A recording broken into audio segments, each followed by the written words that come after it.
Hi guys, good evening all of you. कैसे हैं आप लोग? चलिए आज स्टार्ट करते हैं एक नए चैप्टर कक्षा 9 का।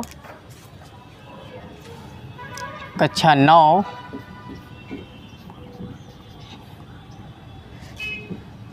विज्ञान, चैप्टर नंबर 9। विज्ञान में बच्चों हम लोग पढ़ रहे हैं भौतिक विज्ञान, ठीक है ना। तो भौतिक विज्ञान हम आप सबको पढ़ाते हैं, पहले ही पता है। चैप्टर नंबर 9 क्या है बच्चों? बल एवं गति के नियम। बल एवं गति के नियम, force and law of motion. ये बच्चों चैप्टर का नाम, चैप्टर नंबर 9 आज हम लोग स्टार्ट करेंगे, पढ़ेंगे। कॉपी कलम लेके तैयार हो जाइए बच्चों। तो पीछे हम लोग पढ़ चुके हैं गति के बारे में। गति क्या होता है, गति के बारे में बताया गया, थोड़ा सा चर्चा कर लेते हैं गति के बारे में। भाई यदि कोई वस्तु समय के सापेक्ष क्या हो, परिवर्तित हो रही हो।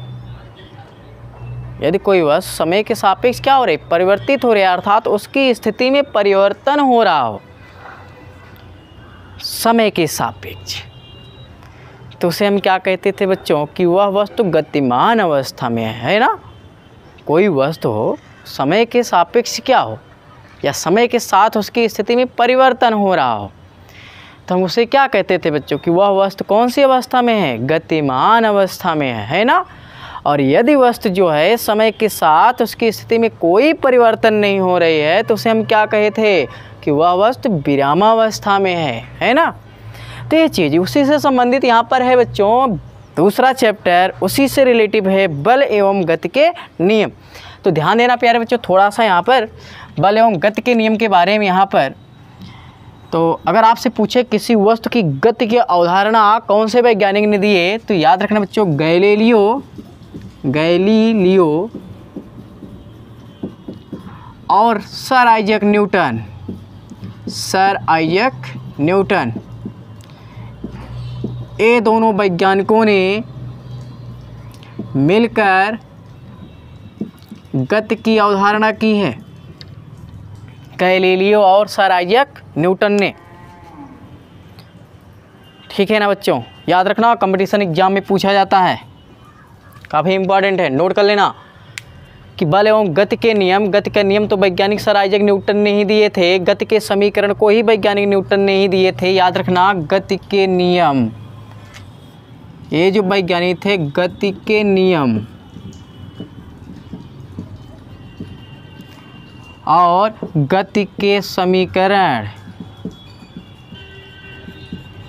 ठीक। गुरुत्वाकर्षण का नियम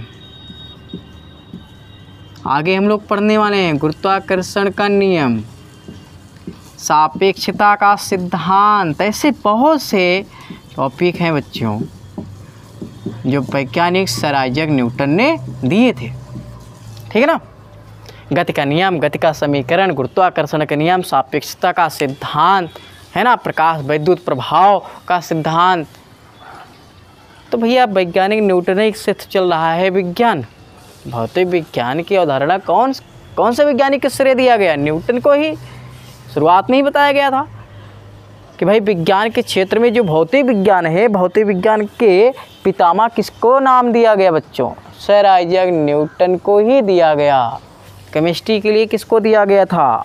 एंटोनियो लेवासियर, है ना, लेवासिए।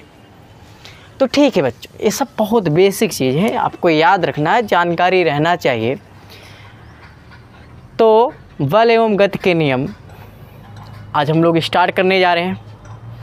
जो पीछे गति वाला चैप्टर ना पढ़े हो बच्चों, उसको ज़रूर पढ़िएगा, नहीं तो ये थोड़ा सा कम समझ में आएगा, लेकिन थोड़ा सा कम समझ में आएगा। ऐसे समझ में आएगा, ऐसे कैसे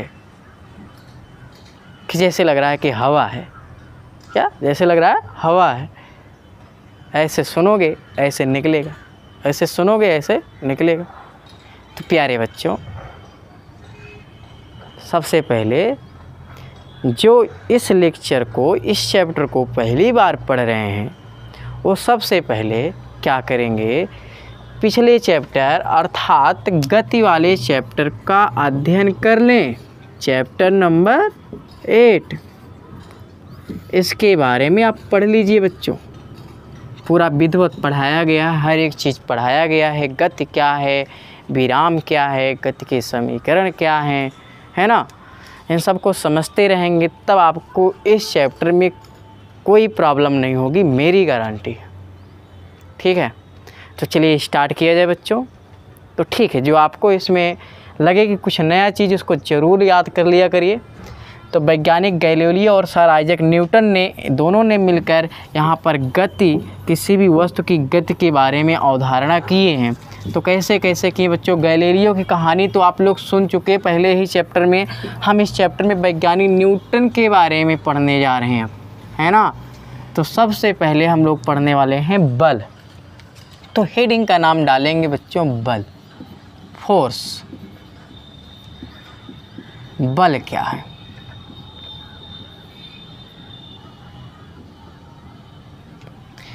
बल क्या है, what is force, what is definition of force, वास्तव में बल होता क्या है ना। तो प्यारे बच्चों, बल एक ऐसी भौतिक राशि होती है, या आप ऐसे भी बोल सकते हैं, पहले एक डिफिनीशन सुनो, कि बल वह भौतिक राशि है जो किसी वस्तु पर ऐसी क्रिया करती है कि उस वस्तु की स्थिति में परिवर्तन हो जाता है, या उस वस्तु की स्थिति में परिवर्तन लाने का प्रयास करता है। कौन बच्चों, बल। क्लियर। पहली परिभाषा एक बार फिर से सुन लीजिए कि बल वह भौतिक राशि है जो किसी वस्तु की गति में परिवर्तन लाने का प्रयास करता है या परिवर्तन कर देता है, उसे हम क्या बोलते हैं बच्चों, गति कहते हैं, सॉरी बल कहते हैं। क्लियर। दूसरी परिभाषा कि बल वह धक्का या खिंचाव होता है जो किसी वस्तु की गति की अवस्था में परिवर्तन कर देता है या परिवर्तन करने का प्रयास करता है। क्लियर।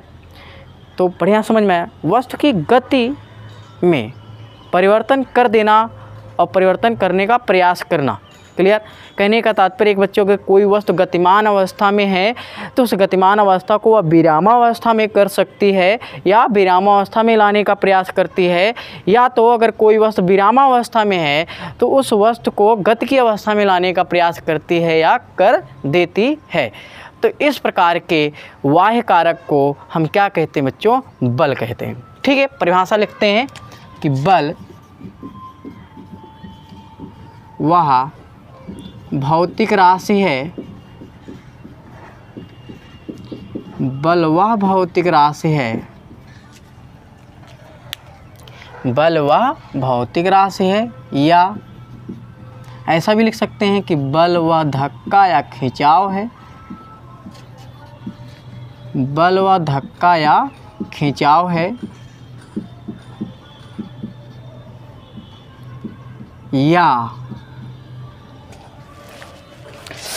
या बल वह बाह्य कारक है, बल वह बाह्य कारक, बल वह बाह्य कारक है। बात समझ में आ रहा है बच्चों। 3 डिफिनीशन एक में ही लिख रहे हैं भाई, सब अलग अलग बता देते हैं भैया। पहली परिभाषा लिख लो, बस केवल थोड़ा सा चेंजिंग करते हैं क्या, कि बल वह भौतिक राशि है, आगे की कहानी सेम हो। फिर दूसरी परिभाषा कि बल वह धक्का या खिंचाव है, आगे की कहानी सेम हो। फिर आगे लिख देंगे कि बल वह बाह्य कारक है, कि आगे की कहानी क्या सेम हो। तो प्यारे बच्चों, तीनों में से चाहे जो बोलिए आप शुरुआत में कि बल वह धक्का या खिंचाव है, या बल वह बाह्य कारक है, या बल वह भौतिक राशि है। क्या, कैसी भौतिक राशि है या कैसा बाह्य कारक है जो किसी वस्तु की,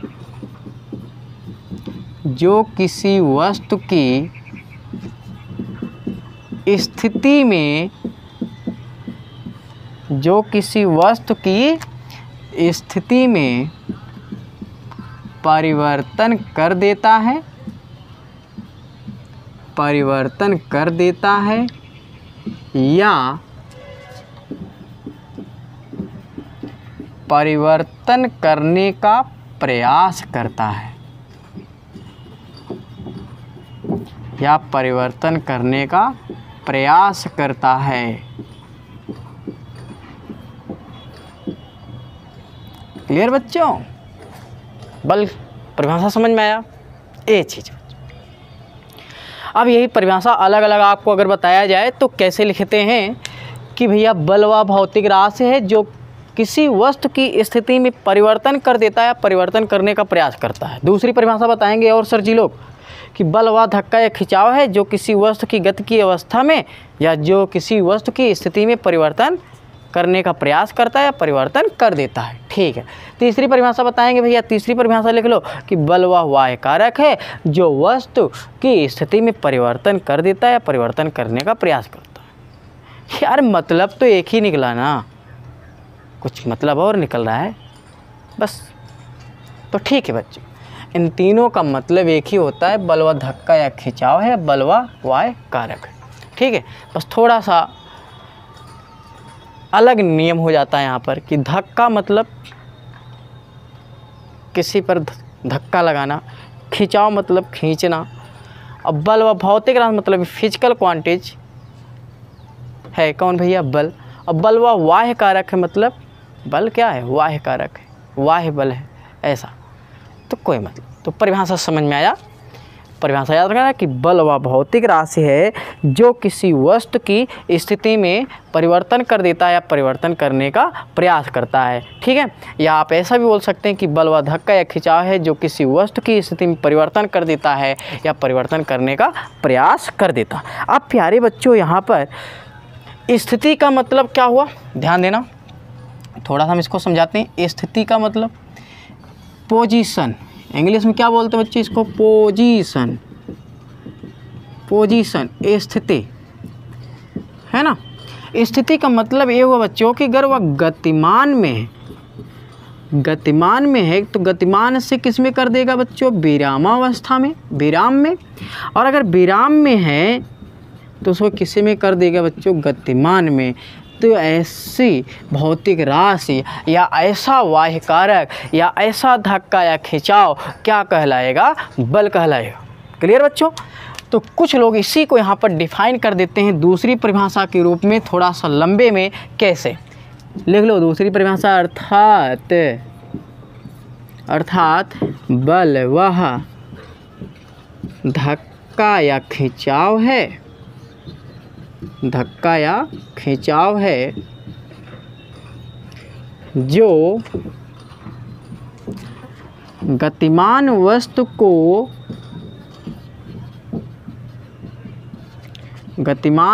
को विरामावस्था में या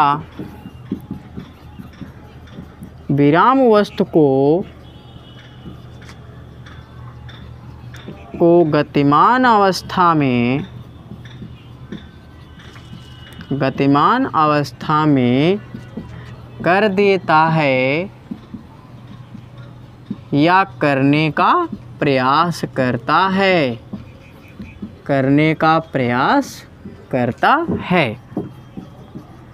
ठीक है बच्चों, ये अच्छा यार मतलब तो वही निकला ना।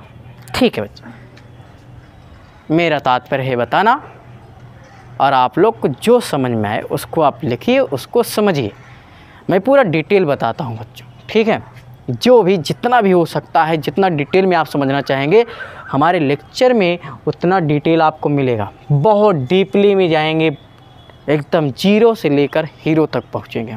ठीक है, तो कॉपी कर लीजिए परिभाषा।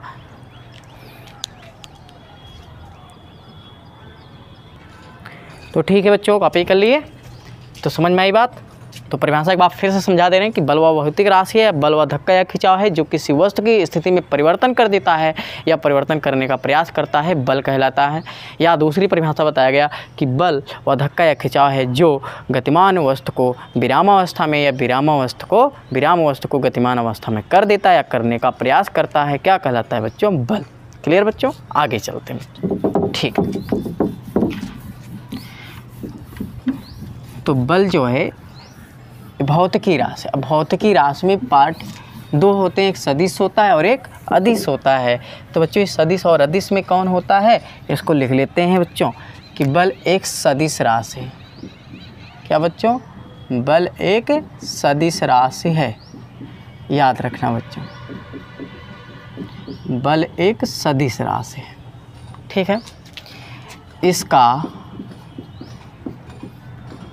एसआई मात्रक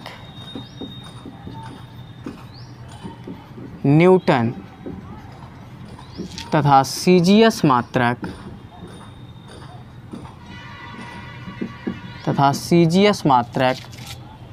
डाइन होता है। और एमकेएस में लिखते हैं बच्चों किलोग्राम मीटर प्रति सेकंड स्क्वायर। सीजीएस में और भी बोला जाता है ग्राम सेंटीमीटर स्क्वायर प्रति सेकंड स्क्वायर। इसी को बोलते हैं बच्चों डाइन। क्या बोलते हैं? डाइन। और इसी को बोलते हैं बच्चों न्यूटन भी। क्या बोलते हैं? न्यूटन भी बोला जाता है, जो कि इसको एसआई मान लिया गया है। क्या माना गया है? एसआई। ठीक है, तो बल एक सदिश राशि है, इसका एसआई मात्रक न्यूटन और सीजीएस पद्धति में मात्रक होता है डाइन। एमकेएस में बोलते हैं किलोग्राम मीटर पर सेकेंड स्क्वायर, जिसको यहाँ पर न्यूटन भी बोला जाता है। एसआई में बोलते हैं और सीजीएस में होता है ग्राम सेंटीमीटर पर सेकेंड स्क्वायर। सॉरी बच्चों, स्क्वायर लिख दिए थे, ग्राम सेंटीमीटर पर सेकेंड स्क्वायर, जिसको हम डाइन बोलते हैं। क्लियर बच्चों? फिर आगे चलें। ठीक है,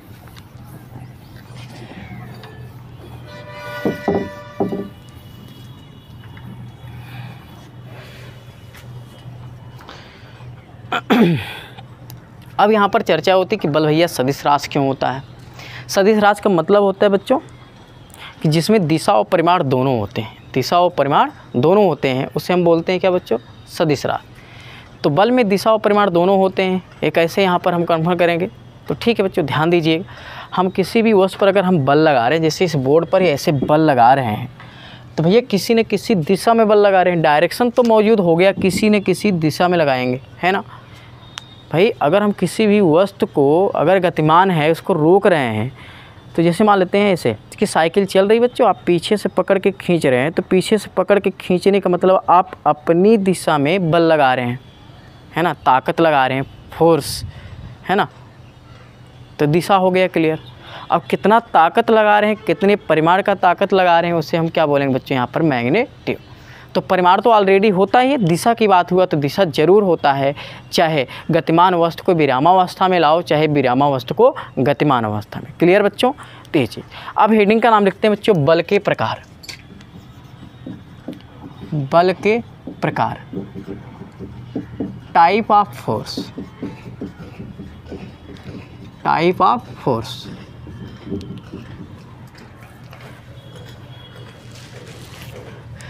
प्यारे बच्चों, टू टाइप होता है। कितने? Two type. फर्स्ट,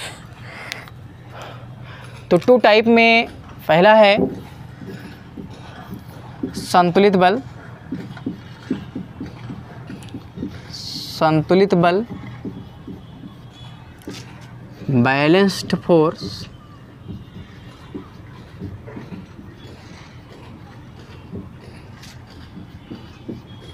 और दूसरा बच्चों असंतुलित बल। असंतुलित बल, अनबैलेंस्ड फोर्स। क्लियर? तो एक बैलेंस फोर्स होता है और एक अनबैलेंस फोर्स होता है। अब दोनों के बारे में आज हम अध्ययन करेंगे। ठीक है, तो हेडिंग का नाम लिखें बच्चों संतुलित फोर्स, संतुलित बल। ठीक है, संतुलित बल। तो प्यारे बच्चों, संतुलित बल क्या होता है? तो संतुलित बल बच्चों ऐसा होता है कि हम किसी वस्तु पर जो है कई बल लगा रहे हैं, कई प्रकार के बल लग रहे हैं, है ना।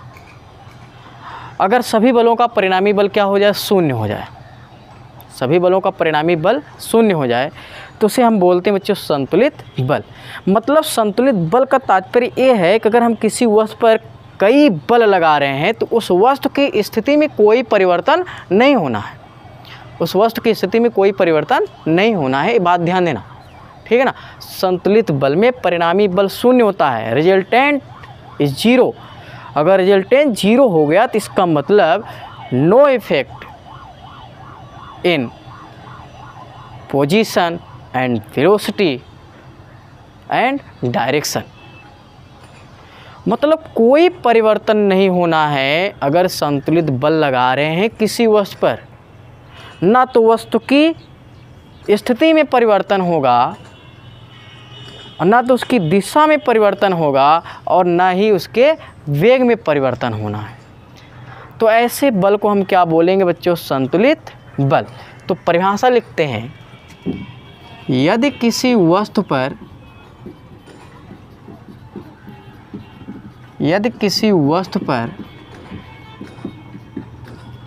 लगने वाले सभी बलों का परिणामी रिजल्टेंट जिसे बोलते हैं बच्चों, सभी बलों का परिणामी शून्य हो तो ऐसे बल को हम क्या कहेंगे बच्चों, संतुलित बल कहते हैं।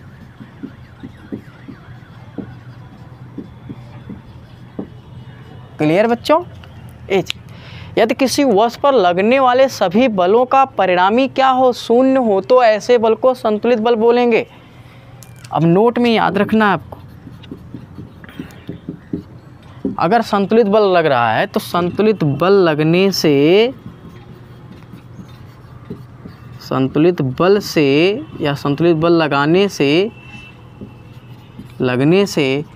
वस्तु की स्थिति, ध्यान देना बहुत अच्छा पॉइंट है, किताब में जल्दी नहीं मिलेगा। वस्तु की स्थिति कामा वेग तथा दिशा में कोई परिवर्तन नहीं होगा, कोई परिवर्तन नहीं होगा, कोई परिवर्तन नहीं होगा। बात क्लियर। तो किसी वस्तु पर अगर हम संतुलित बल लगा रहे हैं, अगर उसका परिणामी बल क्या हो, शून्य हो जाए तो संतुलित बल होगा। अगर परिणामी बल शून्य होगा तो वस्तु की स्थिति, वेग और दिशा में कोई परिवर्तन नहीं होगा। क्लियर बच्चों। ते चीज़ें जैसे एग्जाम्पल की बात करते हैं, जैसे चलती हुई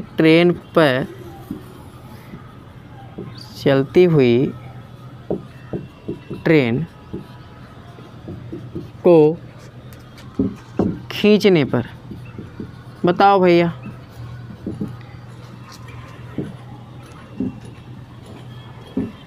चल रही है ट्रेन, 15 से 20 आदमी जुड़ गए उसको पकड़ने के लिए। मान लीजिए पकड़ के खींच रहे हैं तो क्या वो ट्रेनियाँ रोकेगी क्या? ऐसा तो होगा नहीं यार, ट्रेन में यहाँ पर रुकावट होगी नहीं। इसका मतलब जो हम बल लगा रहे हैं वो क्या है, नगण्य हो गया, कोई मतलब नहीं है, वेस्ट है। परिणामी बल का हो गया, शून्य हो गया। तो ऐसे बल को हम क्या बोलेंगे, संतुलित बल। दूसरा एग्जाम्पल एनसीईआरटी किताब में दिया गया है, एक रस्सी ले लो, दोनों तरफ जो है, दोनों सिरे से जो है, 2 आदमी उधर हो जाओ, 2 आदमी इधर हो जाओ, या 3 आदमी उधर हो जाओ, 2 आदमी इधर हो जाओ और सब अपनी तरफ खींचो। अगर उसमें कोई परिवर्तन नहीं होता, किसमें कोई परिवर्तन नहीं होता है भाई, व्यक्ति की स्थितियों में कोई परिवर्तन नहीं होता है, तो इसका मतलब बल कैसा होगा, संतुलित बल होगा। क्लियर। कैसा बल, संतुलित बल। अगर यही चीज़ कि एक तरफ जो है भाई ताकत ज़्यादा लग जाए तो एक तरफ के आदमी क्या होंगे, दूसरी तरफ गिर जाएंगे। और जब दूसरी तरफ गिर जाएंगे तो इसका मतलब बच्चों उनकी स्थिति में परिवर्तन आ जाएगा, और जब स्थिति में परिवर्तन आ जाएगा तो इसका मतलब वो संतुलित बल नहीं होगा। तो ऐसे बल को हम क्या बोलेंगे बच्चों? असंतुलित बल होगा। क्लियर? क्या बोलेंगे? असंतुलित बल। क्लियर हो गया? तो ये चीज़ संतुलित बल क्लियर हो गया। यदि किसी वस्तु पर लगने वाले सभी बलों का परिणामी बल क्या हो? शून्य हो, तो ऐसे बल को हम क्या बोलेंगे? संतुलित बल बोलेंगे। और संतुलित बल की स्थिति में यहाँ पर वस्तु की स्थिति में वेग और डायरेक्शन में कोई परिवर्तन नहीं होता है। क्लियर? ये चीज़ जैसे चलती हुई ट्रेन पर, यहाँ पर ट्रेन को खींचने पर पहाड़ पर लगाया गया बल, क्या दूसरा पहाड़ पर लगाया गया बल, लगा दो पहाड़ पर, लगाओ जितना बल लगाना हो, पहाड़ पर लगाया गया बल। हनुमान जी मत बन जाना, नहीं पहाड़े उठा लाओ, कहोगे भैया संतुलित बल हो गया ये तो असंतुलित बल हो गया, है ना। तो पहाड़ पर लगाया गया बल कि नोटिस कर दीजिए। क्लियर? तो बैलेंस फोर्स आपको समझ में आया बच्चों? तो आगे चलें, जल्दी जल्दी कॉपी करिए, आगे चलते हेडिंग ऊपर लेते हैं खटाखट। चलो बच्चों, दूसरा पॉइंट, असंतुलित बल। यदि किसी वस्तु पर लगने वाला सभी बलों का परिणामी बल शून्य ना हो, क्या भैया? शून्य ना हो। और जब शून्य ना हो तो ऐसे बल को क्या बोलेंगे? असंतुलित बल। तो असंतुलित बल लगने से वस्तु की स्थिति, वेग और दिशा में परिवर्तन होगा बच्चों, परिवर्तन होगा। जैसे एग्जाम्पल, चलती हुई साइकिल पर लगाया गया बल, चलती हुई साइकिल पर लगाया गया बल, है ना बच्चों? रुक जाएगी कि नहीं रुक जाएगी? दूसरा का चीज़, पेड़ पर, पेड़ की टहनियों पर, पेड़ की टहनियों पर लगाया गया बल। और एक एग्जाम्पल आपको तो दिया इसके जस्ट पीछे, भाई एक रस्सी ले लो, दोनों तरफ यहाँ पर जो है दो दो चार चार आदमी खड़े हो जाओ, सब अपनी तरफ खींचो, जिसकी तरफ पल्ला भारी हो गया इसका मतलब भाई क्या? असंतुलित बल हो जाएगा। भाई सीधी सी बात है। अगर एक तरफ ज़्यादा एक तरफ कम, तो भाई सीधी सी बात बच्चों, कमज़ोर वाला तो हार ही जाएगा, वो गिर जाएगा। जो भारी वाले हैं वो सब खींच लेंगे, और जब खींच लेंगे बच्चों तो इसका मतलब भाई उनकी स्थिति में परिवर्तन आएगा। जो गिरेंगे भाई कहीं चोट लगेगी, कहीं दांत टूट जाएगा, भाई उनकी स्थिति में परिवर्तन आया। सीधी सी बात भैया। तो कैसा बल होगा? असंतुलित बल। तो क्लियर बच्चों, असंतुलित बल की परिभाषा क्या होगा कि यदि किसी वस्तु पर लगने वाले सभी बलों का परिणामी बल शून्य ना हो तो ऐसे बल को हम क्या बोलेंगे? असंतुलित बल। नोट में बताया गया कि असंतुलित बल लगने से वस्तु की स्थिति, वेग, दिशा में कोई परिवर्तन होगा, दिशा में परिवर्तन होगा। जैसे चलती हुई साइकिल पर लगाया गया बल, चलती हुई बाइक पर लगाया गया बल, मतलब बहुत कम केस में ऐसा होता। पेड़ की टहनियों पर लगाया गया बल, है ना। तो ऐसे बल को हम क्या बोलेंगे बच्चों? असंतुलित बल। तो क्लियर बच्चों, याद रखना हमेशा। हम आगे एक नोट पॉइंट लिख देते हैं, नोट में हमेशा याद रखना ये चीज़। इसको मिटा देते हैं तो बच्चों ठीक है। तो बल के प्रकार हो गए संतुलित बल और असंतुलित बल विथ एग्जाम्पल। कोई प्रॉब्लम नहीं होनी चाहिए, बढ़िया से नोट्स बनाइए। और हाँ, देख रहे हैं कि यहाँ पर रेफरेंस से आप लोग को फीडबैक ज़्यादा नहीं आता। कक्षा 9 के बच्चों से फीडबैक नहीं आता है। मैं एनालिसिस करता हूँ, बहुत कम बच्चे जो है पढ़ते हैं। तो ठीक है बच्चों, कोई बात नहीं, मेरा काम है पढ़ाना, आप लोग का काम है पढ़ना, है ना। पढ़ोगे अपने लिए पढ़ोगे, मेरे लिए तो पढ़ोगे नहीं, तो कोई दिक्कत नहीं। ठीक है, जो पढ़ रहे हैं कम से कम एक तो पढ़ रहा है, काम तो हो रहा है उसका। ठीक ठीक है बच्चों, नोट करके याद रखना। अभी समझ लो, जो जो चीज़ें हम आप सबको बता दे रहे हैं ना, वो चीज़ आपको किताब में जल्दी मिलने वाला नहीं और कोई बताएगा भी नहीं, याद रख लेना। नोट,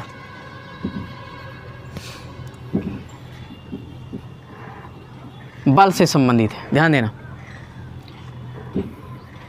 किसी वस्तु पर बल लगने से, इसको याद रखना हमेशा, किसी वस्तु पर बल लगने से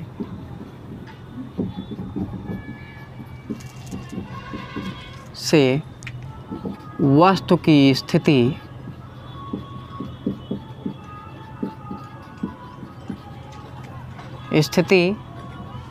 वेग व दिशा बदल जाती है, दिशा में परिवर्तन होता है।